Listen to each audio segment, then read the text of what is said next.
This is Horizon's Middle East and Africa. Our top stories this morning. US President Donald Trump hints that National Economic Council Director Kevin Hassett is his possible choice for the next Fed chair. The Kremlin says President Vladimir Putin held very useful talks with US envoys Steve Witkoff and Jared Kushner, but both sides failed to agree to a deal to end the war in Ukraine. Plus, Saudi Arabia's 2026 budget. The kingdom sticks to its spending and borrowing plans to fund its economic diversification. We're live in Riyadh with the details. It's just gone 9 a.m. across the Emirates, 1 p.m. here in Hong Kong. I'm Annabelle Drawlers in for Jemana Basechi this morning. But let's take a look at how markets are faring, because we're heading into the midpoint of the week and you can see there's really not too much clarity coming across. I was taking a look at trading volumes, for instance, very thin in the US session overnight, very thin going into Europe as well, but also what we're seeing in Asia so far today. So you've got US futures a little changed here, but that also sets the direction for what is coming up this week, because we've got a slew of US economic data on the jobs front, on the inflation front, all ahead of that important Fed decision. And we can get to that in a moment. Well, we are seeing some trading activity, though, is certainly in the Bitcoin space, because this week we came into the session on Monday. We had $1 billion in leverage bets just being liquidated, and we are just seeing some recovery in prices coming through. Brent crude as well, another one to track, because, again, we are seeing those declines from yesterday of more than 1% being held on to, but traders really trying to digest what is the outlook for any sort of agreement around Russia ending its invasion of Ukraine, some sort of peace settlement possibly on the horizon. We'll get the details this hour, but again, suffice to say, just seeing again those declines being held on to. But let's talk about the Fed, because this is the big decision coming up here on the horizon. And of course, we know Kevin Hassett, he could be the pick for President Trump. We could get that early next year. Again, we'll get the details in a few moments. But this is a very interesting chart, because it shows us just the number of different estimates of the neutral interest rate on the FOMC, so on the Fed committee. So these are released, of course, every few months. We had the last one from September, but out of the 19 officials that were surveyed, you're seeing 11 different estimates coming through. So it just tells you how many Fed officials are disagreeing over where we should go for rates from here, because you're in this easing cycle. How many more cuts to come? But let's leave this here, zoom in on what's happening with Asian markets this afternoon. Min Min Lo also in our Hong Kong studio this morning. Hey, Annabelle. Yes, we are seeing markets quite quiet this morning. You can see the Asia benchmark pretty flat today, but we are seeing some gains across some of these tech-heavy indexes like the Kospi and the Nikkei, right? That's after the sentiment overnight in the US with the tech gains there. We have Marvel's earnings coming up with pretty strong commentary that's giving a bit of more optimism for the AI trade here in Asia. SoftBank as well, seeing an 8.3% gain after Citi upgrading the stock to a buy. But we're also watching the Chinese markets today, because we got the rating dot non-manufacturing PMI coming in softer than expected, growing at the slowest pace in 5 months. And you combine that with the data that we got over the past couple of days, both the official PMI and the rating dot manufacturing PMI all contracting below 50. It's the first time we are seeing that since the post-pandemic era. So we are seeing these declines across the board. The property sector is something to watch as well, because we have, of course, the government calling on the private data provider not to release data, and we have some of these names like Vanke, right, calling for extension by 1 year for its bond payments. New World also coming up to a deadline for its bond swap program. All right, thanks. That was Min Min Lo there in Hong Kong. And back to what we were just mentioning earlier, President Trump saying he plans to announce his selection to lead the Fed in early 2026, teasing National Economic Council Director Kevin Hassett as his possible choice. Trump made the comments during a press conference at the White House. I guess a potential Fed chair is here, too. I don't know. Are we allowed to say that? Potential. He's a respected person, that I can tell you. Thank you, Kevin. That process has been overseen by Treasury Secretary Scott Bessent, who previously said the pick could be revealed around Christmas. So that's what we're hearing from Fed officials or Trump officials, White House officials. But what traders are doing is piling into bets that a new Fed chair and the release of delayed economic data this month will support President Trump's call for lower interest rates. National Economic Council Director Kevin Hassett says he would prefer a larger interest rate cut when policymakers meet in December. I would guess that the fact that he came in signaling less likely to move makes the likelihood of them deciding to go 50 basis points lower. You think it's more likely to do 50 than 25? No, I think they're not likely to do 50. 50. More likely to do 25? I think that's probably what. I mean, I'm reading the tea leaves that they're showing us. Would that satisfy the president, you think? I think that the president thinks rates could be a lot lower. Joining us is Parisha Saimbi, FX and local market strategist at BNP Paribas. And Parisha, I was taking a look through your notes, and I can see that you've actually removed one cut from your Fed projections. What's behind that? So ultimately, we think that the US may face a risk of persistent above target inflation in 2026 and perhaps even in 2027 as well. So while at the moment the data are showing signs of a bit of a slowdown and the Fed are mindful of the weakness in the labor market, ultimately that inflation risk remains through the course of next year, and we think will end up preventing the Fed from being able to deliver too many cuts next year. So we're finally only expecting one more cut in December this year and one in March for next year. What does that mean then, do you think, for the direction of the dollar, and also as a flow-on impact to other currencies in the Asian region? So I think the outlook for the dollar next year is going to be more of a balanced one rather than the weakness that we've seen this year. And I think that's a reflection of the fact that economic activity, we think, will be relatively resilient next year, and that should support then a risk-positive environment. So FX investors, we think, will favor carry strategies, and that means that the dollar may underperform against these higher-yielding emerging market currencies, but it may stay relatively resilient against Asian currencies that are typically considered low yielders. So the broad path for dollar Asia then, we think, will be relatively stable, chopping around perhaps in plus minus 2% moves from current spot levels, and really just being driven by some of the more idiosyncratic stories where we think the Korean won and Malaysian ringgit will be the outperformers, and the Taiwan dollar and the Thai baht may be the underperformers.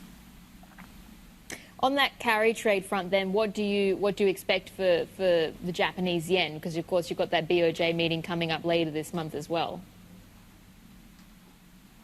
So we do think that dollar yen could head slightly higher from current levels, and we actually have penciled in it forecasted around 160 through the course of next year. And I think that's, while we do think that the BOJ will deliver some more hikes, we're penciling in 3 over the next year, and we have got those Fed cuts. Ultimately, we think the Fed will be delivering fewer cuts than the markets are currently pricing in, and the BOJ, we think, will be delivering fewer hikes than what the economy needs, considering that it is performing above potential.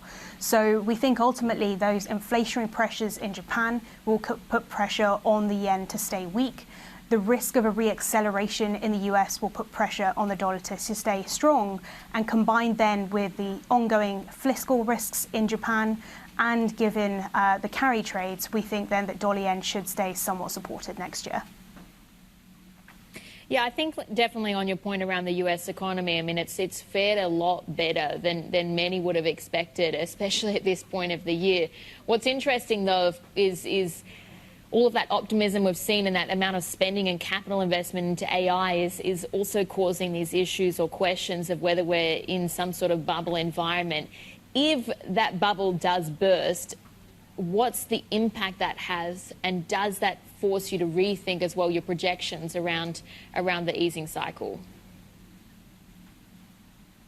So the AI bubble bursting is definitely one of the main risks that we see for the next year to our base case.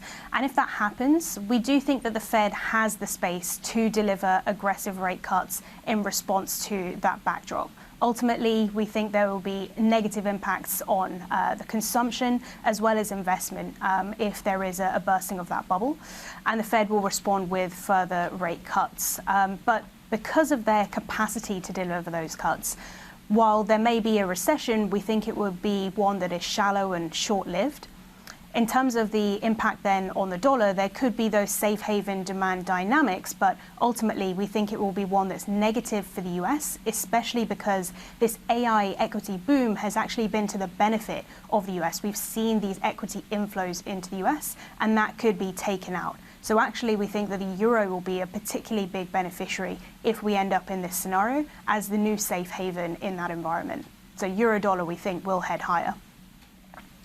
Yeah, just get into that call in more detail, because that is your most pronounced non-consensus view on the Eurozone. Yes, absolutely.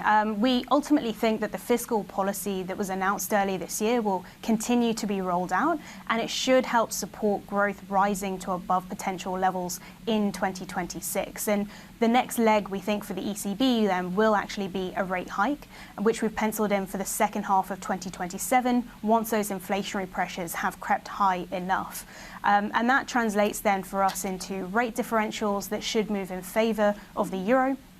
And if there are any of these tail risk events, whether it's Fed independence concerns, tariffs being deemed illegal, or perhaps then the risk of an AI bubble crash, we think then those dips that we could see in risk sentiment should be to the benefit of the euro. So we do think euro dollar is heading higher, and we're penciling in a rise up towards 120 by the end of the next year, which is above the market forwards.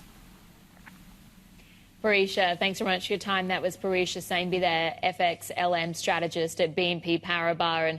And still ahead, as we said, Saudi Arabia going to continue spending and borrowing as planned to achieve its economic diversification goals. We'll have details on that shortly. But first, the US-Russia meeting yields no deal to end the war in Ukraine. We discuss what was achieved next. This is Bloomberg.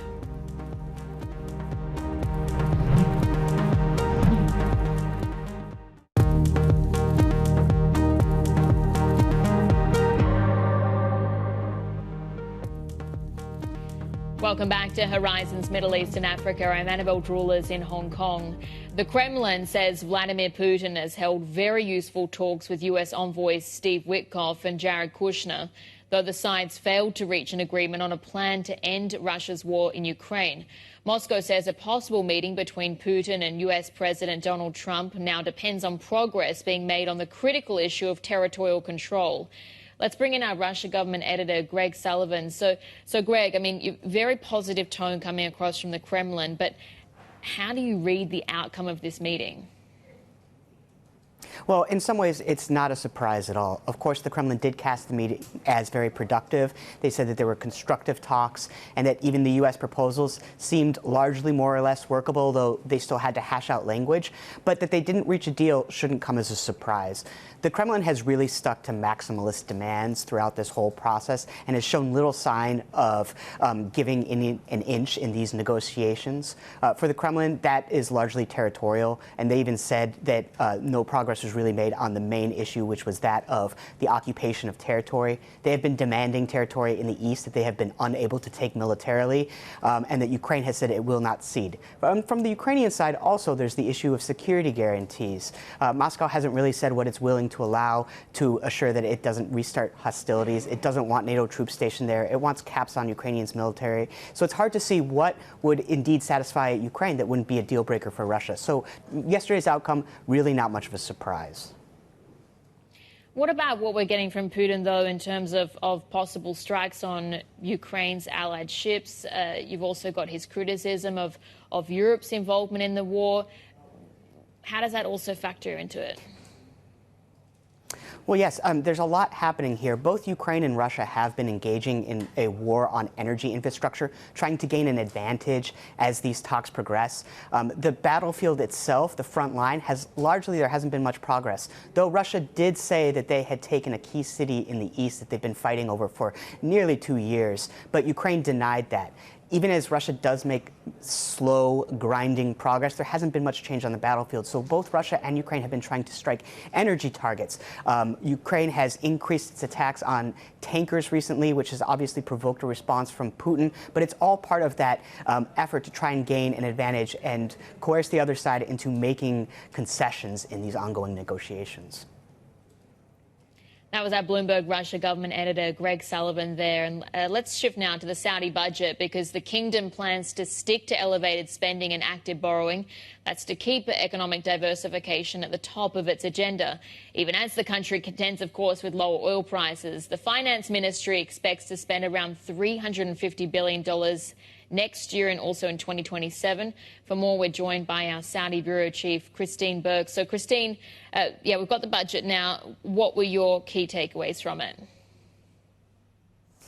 Well, I think the one thing that was very clear was the intention by the Saudi government to continue plowing ahead with its Vision 2030 diversification agenda, even in the face of the persistent challenge of low oil prices that are translating into lower oil export revenues. When we look at the numbers, the government has said that it plans to continue spending around 1.3 trillion SAR over the next couple of years, while we are only due to see revenues start to recover ever so slightly after dipping this year. Oil export revenues reached the lowest level since 2021 in May of this year.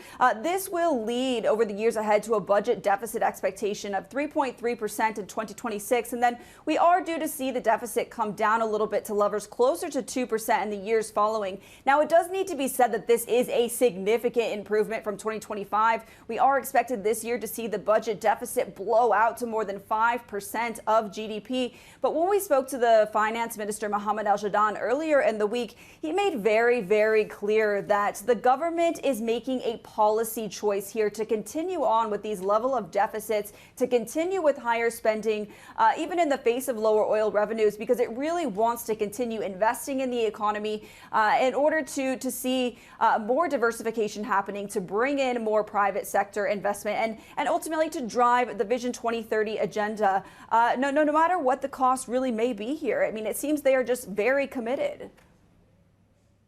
Yeah, it's interesting, as you said, those borrowing plans and borrowing to plug that fiscal gap is their choice. But what about that broader scrutiny you see then on Crown Prince MBS's ambitious economic transformation and the rationalization we see around this spending as well? Well, it was really clear in the budget statement yesterday that the government is going to be focusing more heavily going forward on making its spending more efficient. We also heard from the finance minister on this topic specifically. What he had to say was that the government has carried out an exercise over the last couple of years where it has gone to all the various project operators and industries within the Saudi government and those that are driving the Vision 2030 agenda. And all of them have recalibrated their budgets, kind of narrowed their focus to be more in line with what they can deliver. The finance minister has now said that the Saudis stand ready to either accelerate projects, to defer them, or to even outright cancel them if they don't make sense or are not in line with the Vision 2030 strategy. And really, this goes a step beyond what we have heard from the finance minister over the last year, in a sense that he's really saying here, look, there's no ego. We will cancel projects if it doesn't make sense anymore.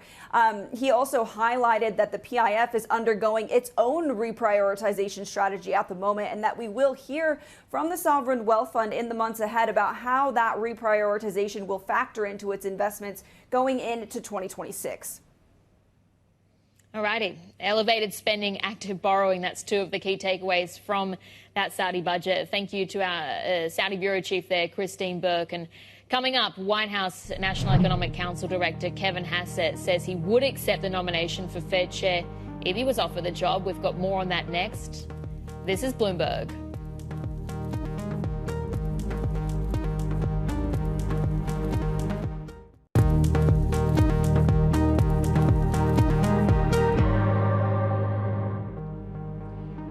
Welcome back to Horizons Middle East and Africa. I'm Annabelle Drewlers in Hong Kong. Well, the White House National Economic Council Director Kevin Hassett says he told President Trump he would accept the nomination if he was offered the job. That is, of course, to be the next Fed chair. But we have an interview that was recorded on November 12, and in that he told the Carlyle co-founder and co-chairman, that's David Rubenstein, that he has a high regard for Powell, but he doesn't always agree with the current Fed chair's policy. If you look at a chart of inflation, that it's a time series that has quite a bit of momentum. And, my friend I used to work with at the Fed, Alan Greenspan, used to say that, like, dealing with inflation is like steering the Queen Mary They don't even have a Queen Mary anymore. I think they have a Queen Mary too. Kind of dates poor Alan. But the fact is that if you look at it, then what happened is that in the Biden administration, it got very high, averaged 5%, was still in the high threes when we came in. And now, like, if you look at the latest CPI, it surprised, 48 of Bloomberg's people who forecast these things on the downside. If you adjust for a refinery that shut down, then you're kind of looking in the 0.2 range. And so I think that inflation isn't all the way to where you want it to be, but that the momentum is pretty directional. And so I think that if you add to that the basic idea that the policies that we're pursuing right now are increasing supply, their supply side policies, then you should expect that we could have growth like we're seeing without picking up Phillips curve effects in inflation. So you may have noticed the president was calling on the chairman of the Federal Reserve to lower interest rates. And really? He did? Yes, he did. Oh. And the interest rates have been lowered. The last time the Federal Reserve FOMC committee met, they lowered by 25 basis points. There's a wide expectation that the Federal Reserve Board might lower again in December. Do you have a view on whether, if the Fed does lower it, should be 25 basis points or 50 basis points as the president, or do you have a view on what might be better for the economy? Well, I first want to say that I have high regard for Jay Powell. I've known him for a long time, have had economic conversations with him many times during the last administration and this time too. And, I think at times he and I have had policy disagreements, but that's where it is. And I think that an example of a policy disagreement that Jay and I might have is that, I sort of agreed with the previous two meetings that it was the right time to cut rates. And then after the last meeting, the sort of two things that happened that surprised me looking at the macroeconomy is that we had this shutdown that happened and then was longer than expected, which is a negative for GDP. And then we had an inflation report, which was much better than everybody expected, why 48 people at Bloomberg missed it on the high side. And so I'm thinking, if I'm sitting at the FOMC thinking about how that affects my decision at the next meeting, then I'd say I'm more likely to move, because we got like two things that say, oh, well, the only news we have is more likely to move. And then somehow, Jay decided that the news between the two meetings made him less likely to move. And that's an example of a policy disagreement I have. That was the US National Economic Council Director, Kevin Hassett there. And you can catch more of that interview on the David Rubenstein Show, peer-to-peer conversations tonight at 9 p.m. New York on Bloomberg TV. A quick check on what's happening with markets. We're seeing futures here looking fairly steady, but also taking a look at a guess that's coming up as well, because we see, again, futures there fairly steady. More ahead.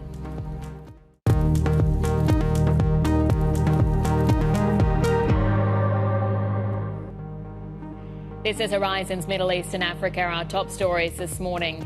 US President Donald Trump hints that National Economic Council Director Kevin Hassett is his possible choice for the next Fed chair. Traders ramp up bets that a new Fed chair and a wave of delayed economic data will support the case for more Fed rate cuts. Plus, Trump signs a bill to deepen US-Taiwan ties as concerns escalate that China could move against the self-governing island. It's just gone 9:30 a.m. across the Emirates this morning, 1:30 p.m. in Hong Kong. I'm Annabelle Drulers in for Jemana Basetchi this Wednesday morning, and taking a look here at how markets are really faring as we hit that midpoint of the week. I have to say trading volumes have been very thin in Europe, US sessions overnight, but also what we're seeing so far today in Asia. So it just speaks to a lack of clarity and a lack of conviction that we see from traders as well, given you've got so much economic data on the rise and that Fed decision as well. Uncertainty over who's the next Fed chair, even though Kevin Hassett is very much the one that's being preferred by betting markets. But again, US futures here just pretty steady so far and not seeing too much traction either in the 10-year yield. Where we do have activity, though, is very much in the crypto space, because we started this week with a lot of levered positions being liquidated, $1 billion or so, and the crypto very much coming down as well, down to below around that 86,000, 85,000 mark. You are just seeing a recovery, though, of sorts through the session. hitting above that 90,000 level with maybe some positive commentary, particularly from the SEC, that's also adding to the environment. Brent crude as well, because you are just seeing it holding on to losses from yesterday. We saw declines of north of 1%.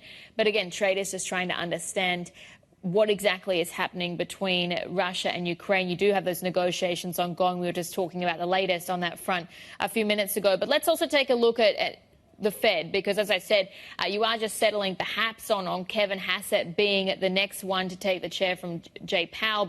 But certainly anyone that comes in has to really be able to manage an FOMC that's becoming increasingly divided. So you see here the number of different estimates on the neutral interest rate on the FOMC. And you can see, so this is a survey, of course, that's done with the 19 different FOMC officials. And the latest survey, it was 11 different estimates of where rates should be going. So, yes, you've got maybe a broad consensus on easing, but how far exactly should that easing go? And you're seeing, again, that level of dissent or different opinions, the highest going back several years. But that is the Fed story. Let's also take a look at the implications for Asian markets now with Min Lo also in our Hong Kong studio.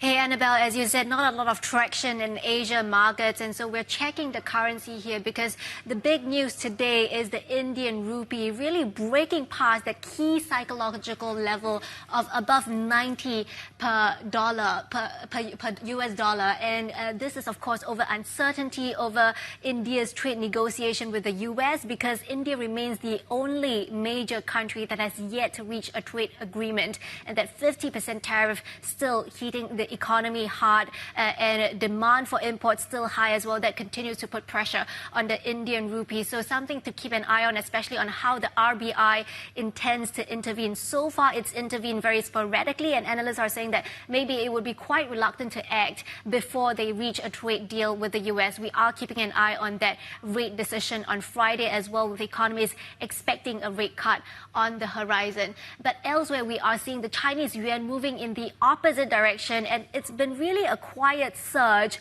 of the yuan, now breaking above that key technical level of the 200-week moving average. So this is something to watch. It's coming against this backdrop of yuan internationalization, right? Because Russia just launched its debut of a yuan-denominated bond, which was seeing pretty strong demand as well. And this looks set to be a dominant theme in the coming years, as it's part of the Chinese government's 5-year plan as well. And a top Chinese economist as well calling for the government to gradually strengthen the yuan as a means to correct that trade imbalance and possibly to increase domestic demand as well as people's spending power goes up.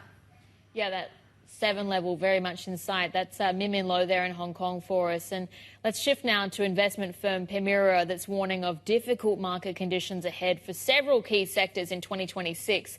The company has been expanding into the Middle East and says recent client discussions suggest there's now an exit and deal-making environment in many markets.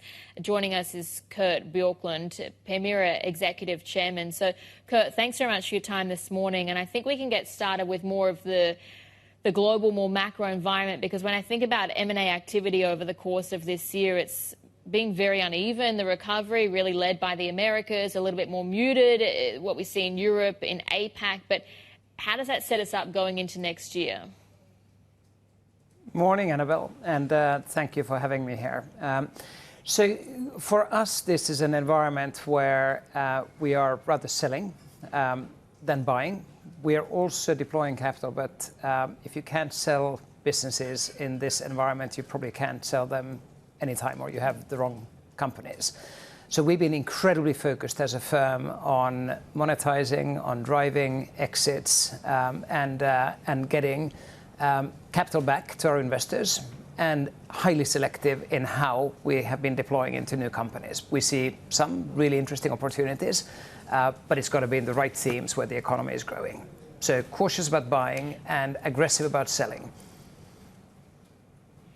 And that sale environment, I mean, what does it look like exactly? What are the prices on offer? What are you also being requested to sell at? So it's a highly bifurcated exit environment. If you have a great business, which is a number one market leader in what it does, if that business is growing, if it's taking market share, if it is capital light and not cyclical, you will be able to sell it incredibly well.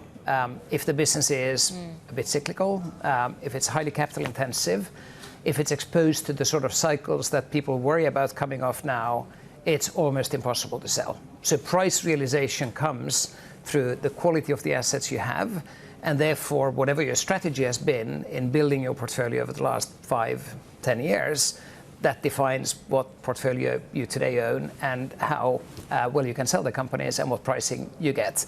So if you look at that sectorally, whether a sector is cyclical or not, whether a sector is has good unit economics and profit assertion, whether you have clear market leadership emerging or not, that is what defines whether you can buy or sell. So we, for example, love many businesses in consumer classifieds or B2B services or enterprise software, some aspects of healthcare. And we don't love businesses that are exposed to the cycle, be that the agro cycle, for example, or many others. So that's sort of more of the sector themes. What about the regions? Because, of course, you're UK-based. You've just opened this office in the Middle East. You've made some shifts we can get to maybe in Asia, but also a large US presence. So which one are you most looking at then? I would say we are a sort of transatlantic global firm. So the firm originates, as you said, from Europe, so UK and Europe. But we've been present, that's 40 years ago, right? So the firm's been around for 40 years. We opened up our presence in North America for more than 2 decades ago, almost 25 years ago. Today, if you look at the team, the portfolio, the track record, the performance, it's sort of half and half North America and Europe with a bit of additions thematically in Asia, in the Middle East, and in Africa, where we have seen great opportunities. We feel that we have the pattern recognition. And for us, strategy starts with the themes. It doesn't start with the countries or the regions. So we see a great strength in the dynamic capital allocation of being able to pick the best risk reward where we see it, whether it's one day it's in North America, the second day it might be in Germany, and the third day it might be in the Middle East. And that's how we allocate. And for us, it's important to have that flexibility, because there will be times when a particular sector is overcapitalized and we just don't get the returns, or there's too much risk there. And there will be other times when a certain geography is overcapitalized and there's too much competition chasing too few opportunities. So our firm is based on a model of bringing all the decisions, all the opportunities to the center and allocating capital to the best opportunities where we see them. And then out of that sometimes comes, we just made a big commitment to Property Finder here in the Middle East. Other times it'll be a European-based business, and then it'll be in the US. But just dive into that strategy in the Middle East. I understand that you're saying it's more based on themes or sectors, but what is your strategy? Because when you take a look at the structure of the financing in the Middle East, it's often PF or it's infrastructure-led, and you're, of course, a PE fund. So how do you go about dealing with that as well? First of all, there's 2 sides to our business. One is partnering up with the greatest and largest pools of capital in the world on a long-term basis for driving great outcomes and owning great businesses. And we have been present in the region for more than 2 decades on that basis. And then there's the part where we deploy that capital and find the companies to invest in. And here, again, it's all about, we've been looking at a number of businesses that are a great fit with our investment strategy. And it's all about finding the few that actually are great investments in an area where we feel that we have the pattern recognition and the license to win in terms of the credibility as an investor, in terms of being a value-added partner to the founder, management teams of the businesses. And then we'll deploy when we see those. We don't have a need, if you will, to deploy into the region here or anywhere else where we don't have that pattern recognition and license to win. So you should see us, and you will continue to see us being really selective about where the capital goes. How selective are you in Asia then? Because one of the big moves that you made this year was shuttering your office in Hong Kong here and also in Shanghai, making more of a pivot into India. But what does that tell you about the direction of Permira then in Asia? We have been going deeper where we have performed best, and that has been in the areas where we have focused our resources. For us, in the Asian market, we have had some successes, but we haven't been good enough over a long period of time to drive the sort of returns that we wanted to see out of our, for example, Asian Chinese investments. So therefore, we said let's double down in the regions where we think we can do better. There's some really, really high quality competition in Asia, and we decided that we're not going to maintain investing through those offices. All right, Kurt, thanks very much for your time this morning. That was Kurt Björklund there, Permira Executive Chairman, joining us from Dubai. And let's shift now to Nigeria, because the president there, Bola Tinubu, has been forced to nominate a new defence minister just as he's about to unveil a plan to address the nation's security crisis, including terror attacks and mass kidnappings. General Christopher Musa will replace Muhammad Badaru Akuba, who resigned citing health reasons. For more, let's bring in Bloomberg's Ondiro Oganga, who joins us from Kigali, Rwanda. So, Ondiro, just talk us through the reading of this resignation and as well who the president has nominated. Good morning, Annabelle. The kitchen is getting hot and pressure is clearly mounting. Just like you mentioned, in the month of November alone, 400 kidnappings of school-going students, primary and secondary school. And this comes against the backdrop of President Donald Trump making a really big accusation of there being a genocide against Christians in Nigeria. So we are seeing that this government is under immense pressure. We saw President Bola Ahmed Tinubu postponed and then altogether cancelled going to G20 and the EU-Africa summit that was being held in Angola. And so my reading of this reshuffling of the cabinet is it goes beyond the superficiality of the former minister Abubakar Badaru saying that he's resigning on grounds of health reasons. The president needs a win, and he needs a big win, and that's why we are seeing the appointment of General Christopher Musa, who is a military man. So the government is trying to signal that they're shifting away from political leadership to people who have expertise and technical know-how. His big assignment will be, one, coming in, managing the docket, managing defense budgets, and just ensuring that he gets things on track. And this is in line with other government's efforts, including mass recruitment, recalling people who are working VIP so they can boost numbers and spread forces across the country to try and curtail insecurity. So when it comes to assisting Nigeria, though, to tackle insecurity, how advanced are the talks with the US, of course, but also other international partners? Annabelle, it's important to know that the insecurity problem in Nigeria is multi-layered, and while there's a domestic element to it, there's an international element to it as well. Boko Haram, which is terrorizing the northern part of Nigeria, has links to ISIS, and so it benefits the international community to pay attention to this. Nigeria has formed a joint task force, and they're looking to work with US, UK, and France, and here we are likely to see a lot more when it comes to exchange of intelligence, and it benefits them for Nigeria to be stable, because Nigeria is a really populous country. They have a big diaspora community, and if this insecurity, migration is going to continue for countries that do not have capacity to absorb any more immigrants. There's also the oil aspect. Nigeria is one of the leading oil producers. They want stability there in terms of international oil prices, and also they're a big brother regionally. If they sneeze, every other person will catch a cold. But Nigeria also needs to look inward and do social development and include political inclusion. That was Bloomberg's Ondiro Oganga there in Kigali, Rwanda.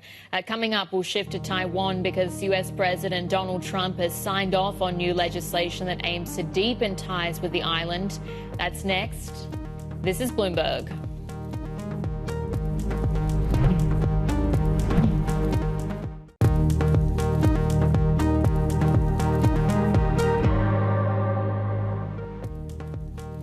Welcome back to Horizons Middle East and Africa. I'm Annabelle Drawlers in Hong Kong.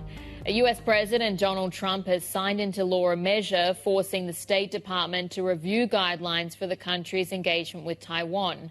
In an exclusive interview with Bloomberg, the Taiwanese Foreign Minister Lian Chia-lung says America's commitment to Taiwan's security is stronger than ever.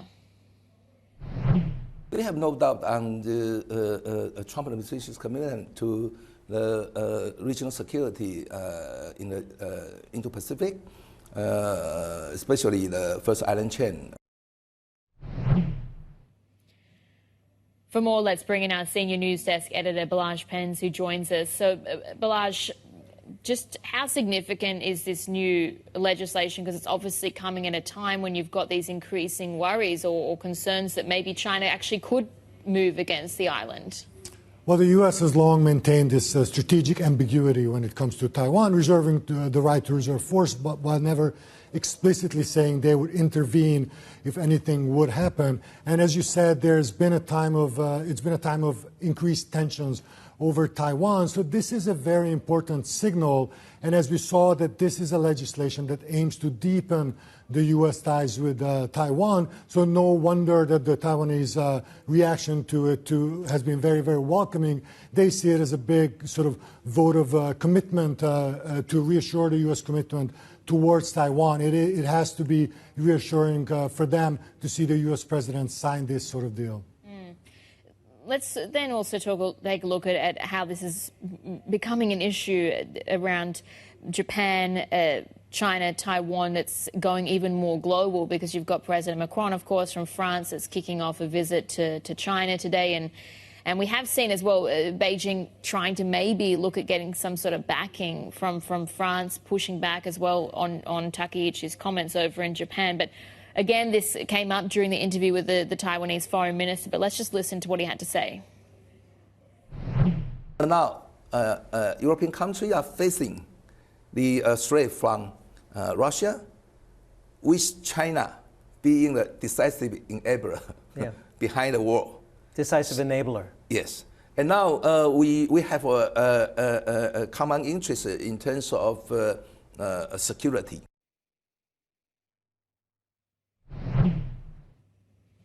So he's saying that China essentially wants to play a more active role in these significant flashpoints around the world. But how do you think that is likely to factor into the conversations and also the motivations for Macron for further engagement with China? Well, there's certainly something that Macron will be looking for in his meetings with President Xi. France has been one of the strongest backers of Ukraine, even within the European community. And Macron has been very vocal that he sees China as one of the keys to pushing Putin to budge off some of his demands and come closer to an agreement over Ukraine. Now, I don't think he expected Taiwan to be so high on the agenda for his trip to China, and that's something that the Chinese side will be looking for. As we heard, they have been looking for more allies, sort of more sympathetic voices when it comes to this spat with Japan over the case of Taiwan. So we will see how that back and forth, that push and pull will go between the two leaders during this quite lengthy visit. Yeah, Balazs, all right, great stuff. That was Bloomberg's Balazs Pens there. And coming up, we're going to shift to what's happening in the tech realm, because we've got OpenAI boss Sam Altman declaring a so-called code red situation. That's as he seeks improvements to ChatGPT. We'll have the details next. This is Bloomberg.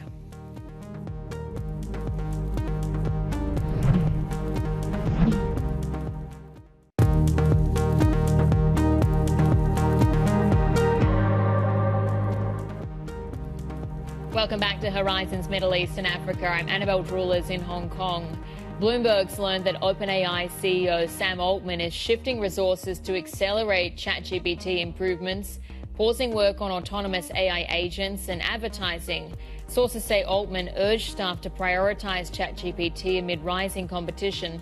The information also reported that Altman warned employees Google's AI resurgence could create temporary economic headwinds for OpenAI. And just on that point, I think it's very interesting, really, the timing of this, because you're coming against the backdrop of Alphabet, of course, releasing the latest Gemini 3 model. You've got Anthropic as well making updates to Claude. This week we had DeepSeek, for instance, also rolling out 2 new models. But We did get a response, not directly to this story, but from the person who heads up ChatGPT, the business. This is Nick Turley, and he made this post on X late Monday, but essentially saying the focus is on to keep making ChatGPT rather more capable, continuing growing and expanding access around the world, making it feel even more intuitive and personal. And that really speaks to the modus operandi of what we're hearing. Sam Altman has directed staff now, all hands on deck. This is what he's saying is a cloud red situation. So that's OpenAI, but let's also take a look at what's happening with Amazon, because the cloud unit has raced to get the latest version of its AI chips to market, renewing efforts to sell hardware capable of rivaling products from NVIDIA and also Google. The accelerator, called Titanium 3, or Trainium 3 rather, was recently installed in a few data centers. AWS is the largest seller of rented computing power, but struggled to replicate the dominance among AI developers. Let's also take a look at what's happening with markets this morning, because you are just seeing equity futures here modestly higher, but you have to say as well, very low conviction when you're against that backdrop of we're coming into jobs figures in the US, we've got inflation figures, you've got that all-important Fed decision, but the stage certainly looks to be set for further easing, because Kevin Hassett very much looking to be the next Fed chair, according to betting odds, also maybe some signals given from President Trump. That's it for Horizons Middle East and Africa. Stay with us.